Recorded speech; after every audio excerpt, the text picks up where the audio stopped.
perfect timing. I just said I usually get this done just at 9 o'clock, and this morning is no different. Good morning, Megan. Morning. Good morning, everybody in Facebook land. You'll notice that Valerie's not here with me today. She might pop on. Who knows? I don't know where she's at or what she's doing. But I want you all to meet Megan Ross. Megan is an alumni from one of our most current cohorts. She is in Palm Beach area, and Faces by Megan is her company. So, Megan, thank you for coming and joining us today. Thank you for having me. Yeah, now have you done Facebook Lives for your business? I'm I sure. have not a couple when I had a person doing my social media, but myself, no, not really. I should. I don't- Well, there are all kinds of things that we should as a business, but you are really hitting the pavement since the end of last year on your whole business. So tell us about Faces by Megan. Tell us how you got started. Yeah, absolutely. So when I first started on my own, I rented a room from someone else. When after COVID, the building got sold, and I decided to rent a warehouse and but kind of do a build out on it with my husband. And we did a full build out on the space in a month in September of last year. So since October of last year, well, November was our grand opening, we've been open and running, trying to get the warehouse going in its new location by downtown West Palm Beach. So tell us about Faces by Megan. What is it? What is it you do, and how did you get there? Yeah, so I do a bunch of beauty services. We do skincare, lashes, makeup, spray tans, and oh my gosh, permanent makeup. So I got there, I started with, I went to esthetician school because I wanted to do makeup. And in the state of Florida, you have to have an esthetician license to do makeup. And I didn't think I wanted to do anything else. And then I found lash extensions and I realized how much confidence they give other women and how it makes us feel so beautiful. So I really got interested in lash extensions and I just kind of ran with it and just kept doing more trainings, more education from lashes. And then I had clients asking me more for the skincare side of things, and I have the license. So I started getting more into skincare and I just started building from there. And then with the new space, we have three treatment rooms and a lash loft. So we were able to set up each treatment room for each service instead of having to change things over in the same room. Very cool. And you have a number of different people, contractors that or employees that work with you. I do. I have a couple. I do mostly all of the services and the back end part of the business by myself right now. I tried to bring in a team and it has been kind of difficult with everything going on recently. But I do have one person that is a cosmetologist that does hair extensions for us. And we were just able to introduce that service a couple months ago.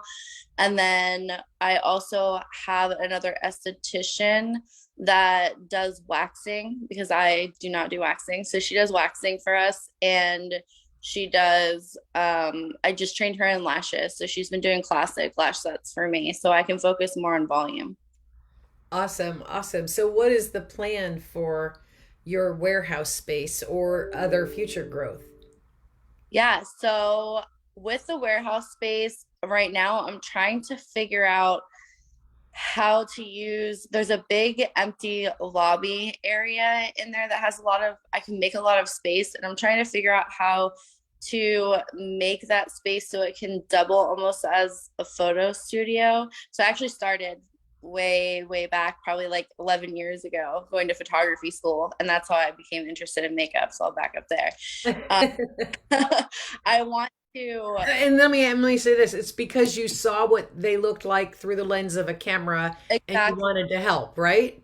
Exactly. It's so amazing. Just like the way, the transformation with all of this stuff and the transformation with the photography and how it makes people feel about themselves. They never see themselves in that way. And then to get to do that transformation and see them and watch them see themselves in that way, it's just incredible. I love it.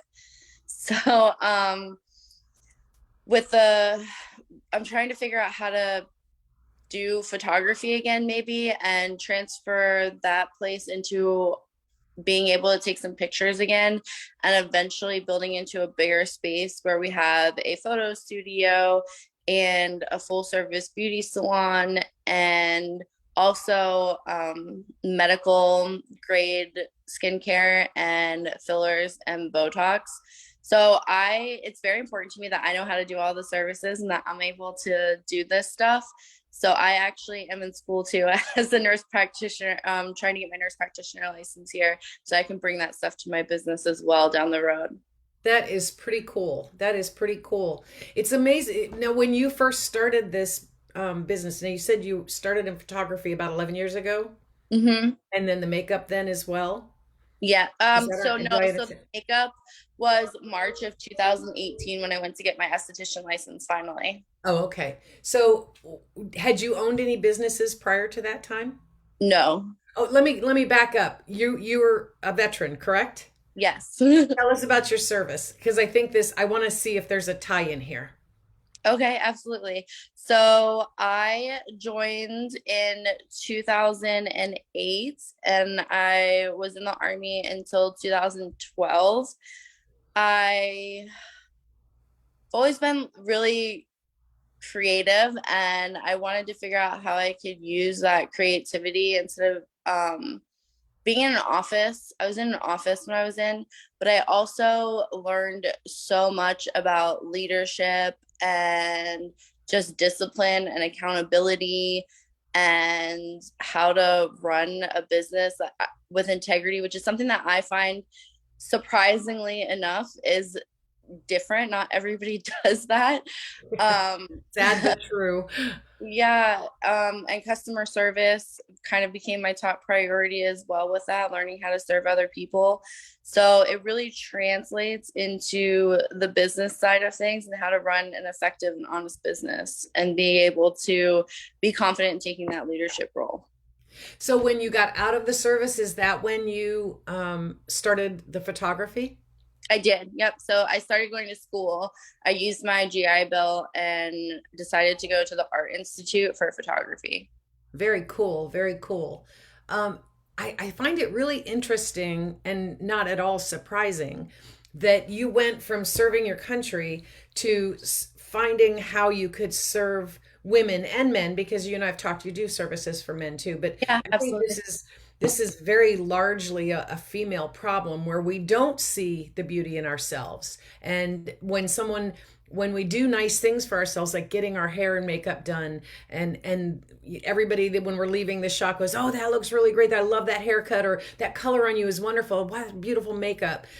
We still have this seed of doubt in our mind, and so you want to really help them internalize that they are beautiful with or without all of the accoutrements that come with all of that by doing the photographs. And I think that's pretty cool. Thank you. Yeah, I don't know, the feeling to see people look in the mirror afterwards or see themselves in the photograph, it's amazing. I love it. I can imagine. I saw some of the photographs of some of your customers that you've displayed recently, and we'll get to that.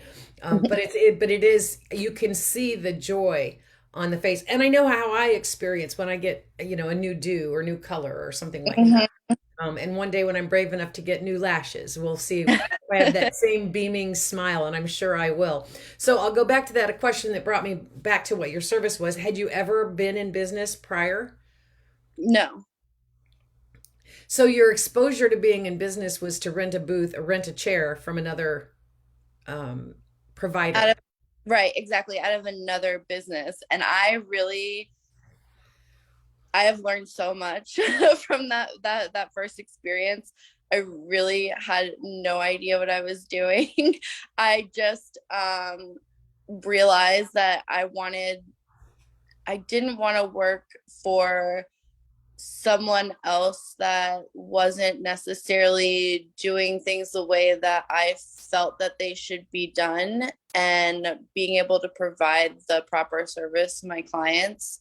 So I just did a search online for a space to rent, and I picked the cheapest one because I was terrified. And that I was there for a year, and then I found another place, and I moved into another place, and then COVID happened, and we were shut down for a couple months. So I worked from home for a little bit, and then I found the other room. It got sold, and then now I'm in the warehouse. But those experiences renting a chair from somebody else, and that's pretty common in the beauty industry, right? Um, It all is. kinds of beauty suppliers, hair, skin, nails.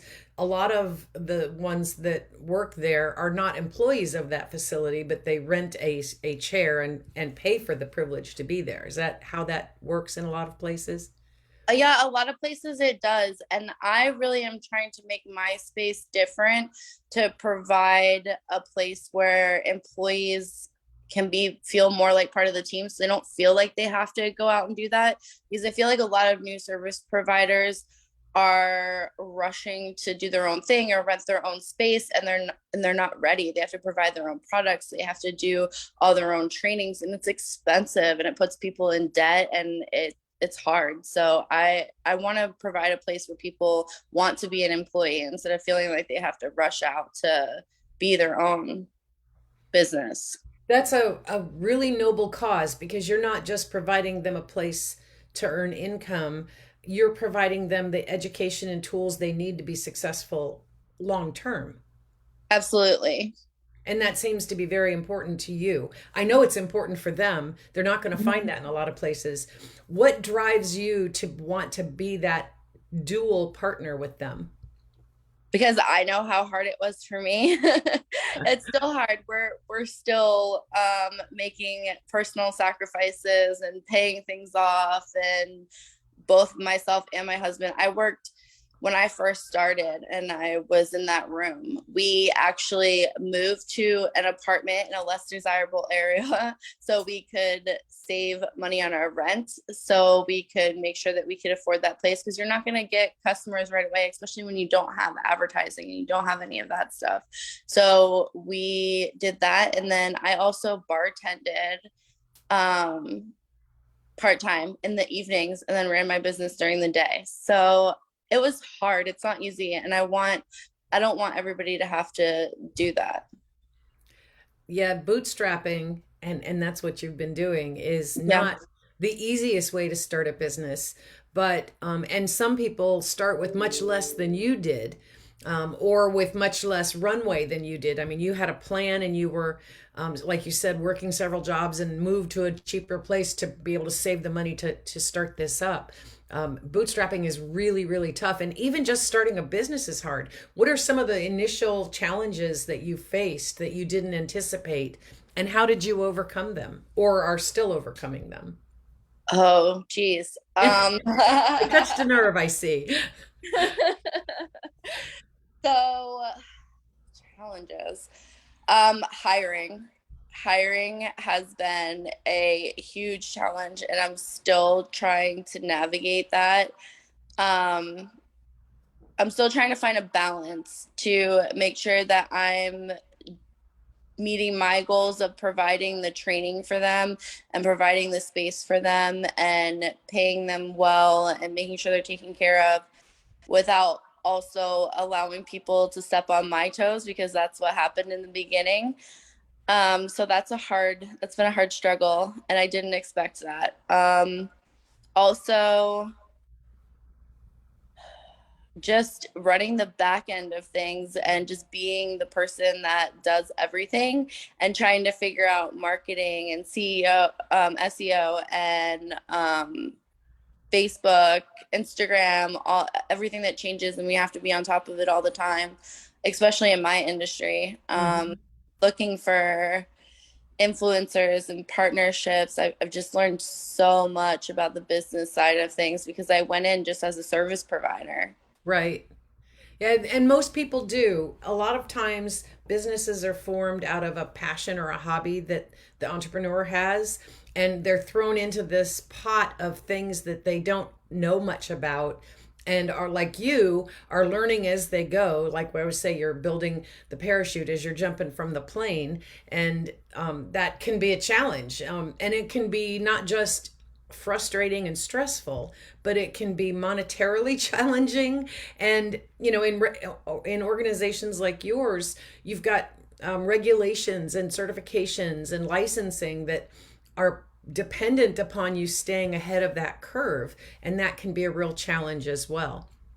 So how did you decide, and when did you decide to seek out additional support for knowing how to start a business? You were in the one of the latest Action Zone cohorts. Was that the first business startup program you had participated in?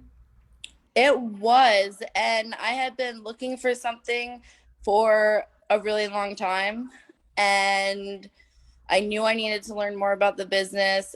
Before I was focusing all my training on the service and being a better service provider. I have like 16 lash certifications under my belt since I started my business, and other beauty shows, but never really attended things on the business side of it. And the Action Zone cohort was so eye-opening. I learned so much about the business structure of things, and so much about, I had my numbers there because I used Square, so I had everything there, but I never really ran it or looked at it or took the time to see that side of it until I did Action Zone. And it was very interesting. I learned a lot about my business and how I can possibly move forward to make the business better and grow. It's specifically, what was the first surprising thing you learned that you went, oh my gosh, I needed to know that and I didn't? What was the first thing in the program that sparked that in you?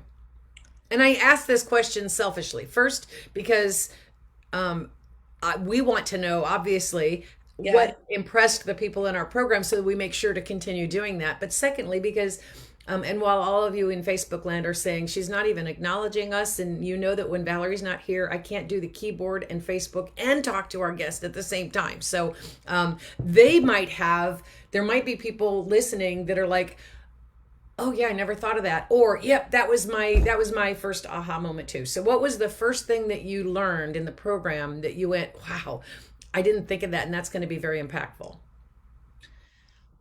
I think the reason why people come to the business, the actual pain points. So I had an idea because I had experienced the services myself and I have done services on people previously. So I had an idea of how it made them feel, but I didn't necessarily know why or how to translate that into the correct way to talk about it.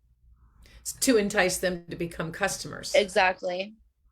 That's pretty cool. That's pretty cool. If you had known those kind of things when you were renting a chair or a booth from another organization, do you think that would have made a difference in how much success you achieved in that setting before you opened your own? Definitely. When you know the exact reason why, the feeling why, and the actual buying reason behind why people are doing it, and you can identify that and you can talk to them about that and use that in your marketing and use that in your advertising, then you're going to be more successful. More people are going to see that and more people are going to feel that and come to you. You said something really interesting recently, and we're going to get to where you said that in a moment, but you said that the beauty industry is recession resistant because of the lipstick effect. And when you said it the first time when we were helping you prepare that presentation, I said I had never heard that before. And yet you not only understand the concept, but you understand how to maneuver around that to continue being successful even during what appears to be even harder economic times ahead of us. So explain what you mean about beauty industry being recession resistant, and what the lipstick effect is, because I'm fascinated by it. Yeah, absolutely. So, in economically difficult times, women and even some men, they want to feel like they're doing something for themselves. So, they want to feel better and they want to take a step away from the reality of the hard world that we're living in. And so, in order to do that, they purchase luxury items that make themselves feel better. So, they'll buy that luxury lipstick, they'll go get that beauty service. I've seen a lot of men do facials or massages during that time because they're working hard, they're stressed out, they're trying to provide for their family, and that's their break.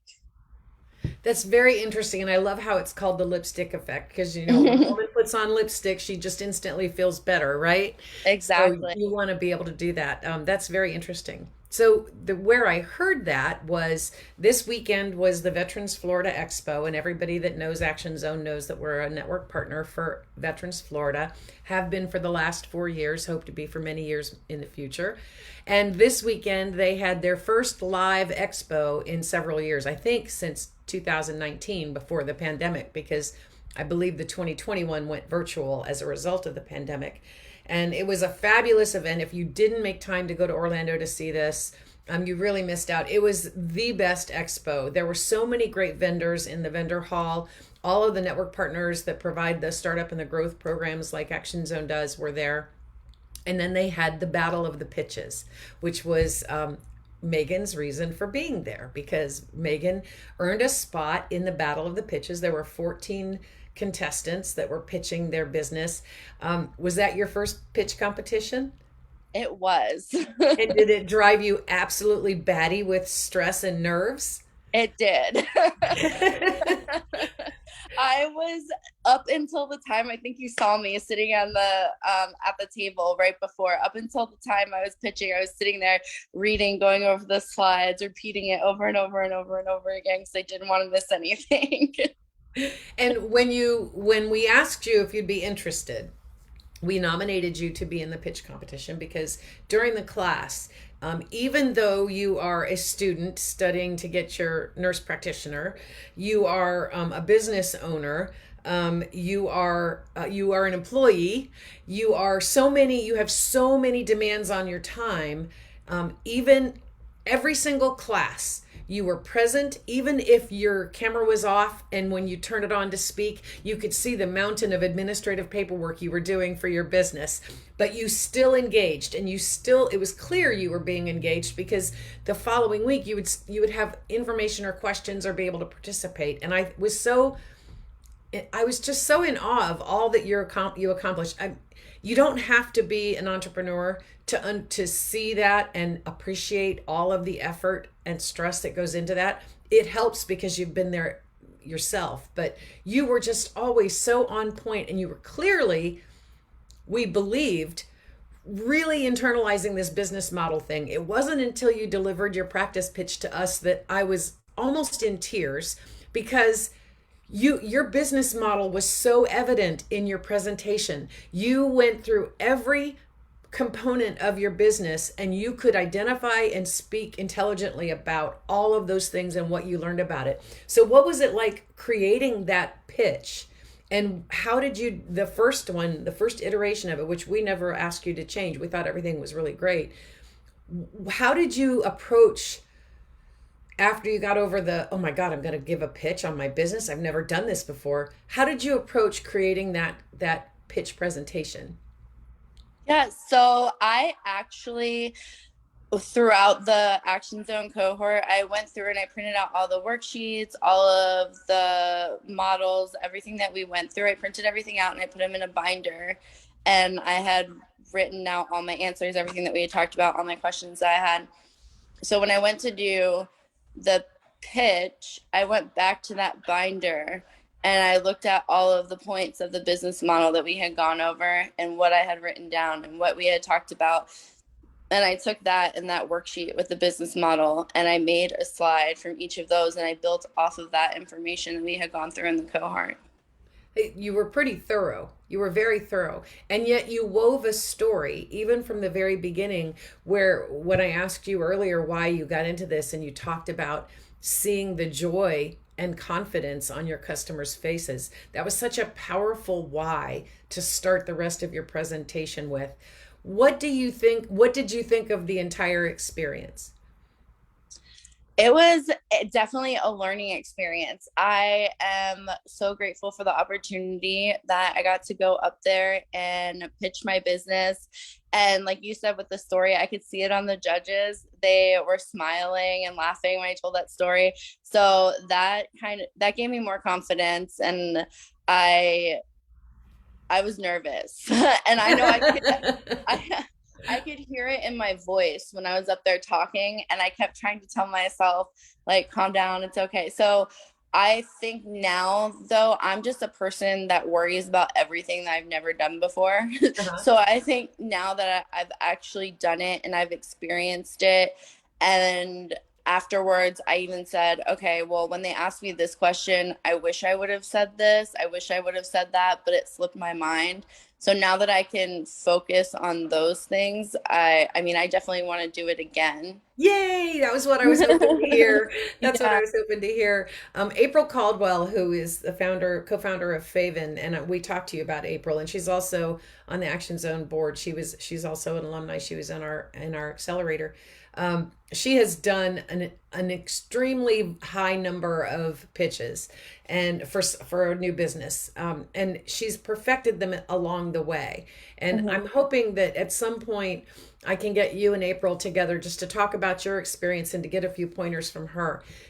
She's been successful, not initially, but as she's gone on, she's gotten more successful. So I do encourage you to keep at it, because every time you do it, you're going to learn more about what the judges are looking for, and you're going to further refine what you say in the allotted time that you get to say it. You were on point with the time. I couldn't see the clock. That was only faced to you, but it was clear that you left plenty of time for question and answer. So that worked out pretty well. Well, sadly, Megan did not place in the pitch competition, but um, out of the 14 contestants that pitched, only three did. So you're in good company. You know, very few people won any prizes or accolades.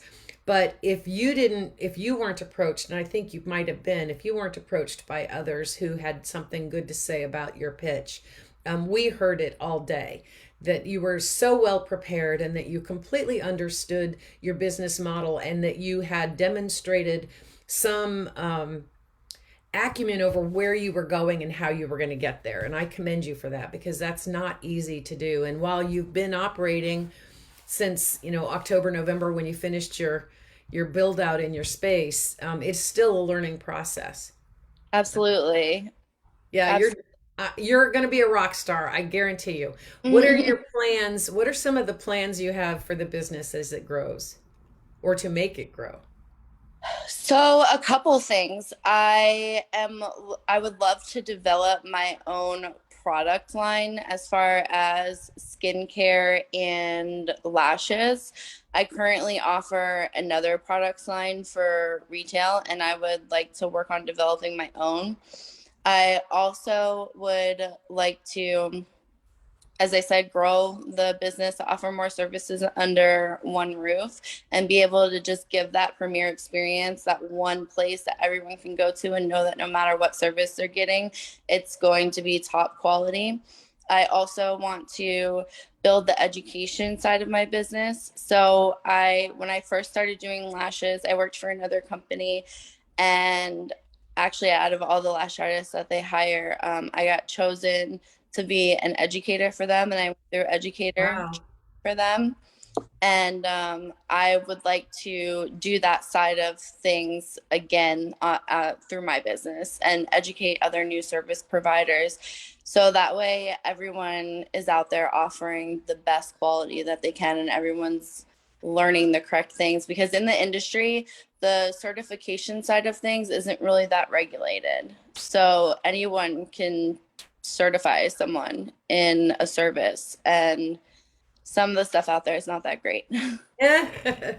But you still have that service mentality. Not only do you want to help your customers feel beautiful and gain confidence, but you want to help other practitioners be as successful as they can be. Absolutely. Yes. It's so important because this industry, like we talked about it earlier, the market and the opportunity that it gives to people, it gives so many women. I see so many single moms and so many others be work in the beauty industry, and just it changes, they're able to change their lives off of it. So to be able to do that and watch people grow like that, it's amazing. Once a service giver, always a service giver. Whether you're serving your country in the armed forces or creating a business that will serve others in their community who could use a hand up and not a handout. So I commend you on that. I don't know how many people this morning are watching, and as I think I said to you previously, sometimes we get five or six. And if you're there, good morning. I'll say good morning and type in the chat box after we're over. Um, what is it? What kind of connections or referrals or um, products or services do you need right now in your business that will help you take another step forward? Be as verbose as you want, because so many people watch these videos either while we're doing them or later, that I am certain that there are people that know people that can help you in your endeavors right now. So give us a short list of I really need help with. Sure. So I could really use help with building partnerships with gyms and other fitness studios. I have partnerships with a few right now. I could use more since I know that's where my client hangs out at. So I could use the exposure right now. Our being in the warehouse district, we have no how do I say it? No storefront, no walk-in traffic, no drive-by traffic. So everything is strictly been word of mouth so far, and we could use more clients so that way I can reach where I need to be. I also could use help with, we're talking about the product development, the skincare, and the lash. I have wasted so much money trying to buy samples to start working on that from other, I guess you would say, production places.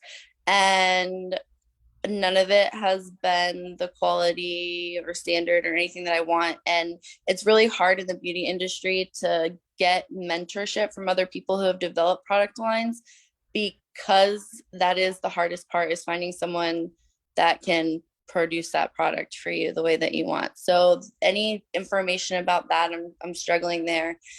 Um, any connection with grants or more contests or things that I can do to raise some more funding so that way I am able to have a budget to advertise. Awesome. Awesome. Yeah, the money piece is always critical for startups, and you guys have bootstrapped to a great degree, Yeah. between the warehouse, renting the warehouse, and all of the build out that you did. Mm-hmm. Um, and then finally, what is the one thing that you would tell an aspiring entrepreneur, whether in your industry or not, that will help them get a better head start or to make themselves more successful? What should they do or say or be? So I would say it's really important to find out your reason why you want to open the business, why you want to be an entrepreneur, why you want to do what you do, and hold on to that reason and don't forget that reason, and stick true to who you are and how you want your business to be seen no matter what. And always don't give up.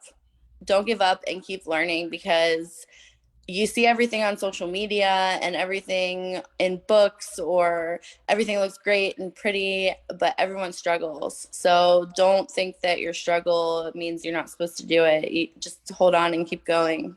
You'll That get through it. is such great advice. That is such great advice. Oftentimes we see someone that's successful and they go, "Wow, they just built this out of nothing and look where they are." And they don't understand the years and hours of time that took to get to that sudden success. Absolutely. Success is not sudden ever. There's a No. lot of blood, sweat, and tears, a lot of tears, especially that go into it. Megan, I hope that that you will indeed pursue other pitch competition opportunities. And we talked about that in Orlando and ways that you could get involved. But if anybody in our group knows of some Megan's in the West Palm Beach area, she has already proven that she'll travel as far as Orlando to go to participate. So feel free to drop some suggestions in the chat, and we will certainly keep you updated as well. And we hope to see you again in maybe the Action Zone Incubator and then the Accelerator when those go live again. And in the meantime, we wish you the best of success. Do not be a stranger. You remember what I said at the first class, right? That once you're part of Action Zone, you're always part of Action Zone.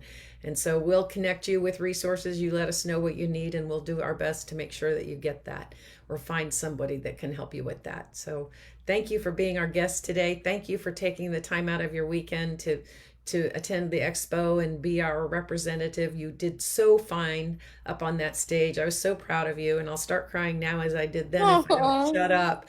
But I'm just always, when you talk about knowing your why and sticking with it, it's watching veterans like you that get up there and pitch, or that go to 1 million cups, or that write to me and tell me a story of their greatest sale, that just makes all of this worth it to do. So I really appreciate you trusting us, and don't be a stranger. I really appreciate what you do. Thank you so much. You're welcome. We'll talk again soon. And for Okay. everybody else, have a great week. It's going to be another scorcher in Tampa, it looks like. And we're still waiting for those regular 5 o'clock storms to cool things down at night. But stay cool. If you need something, you know how to reach us. And we'll see you again next Monday. Thank you, Megan. Bye.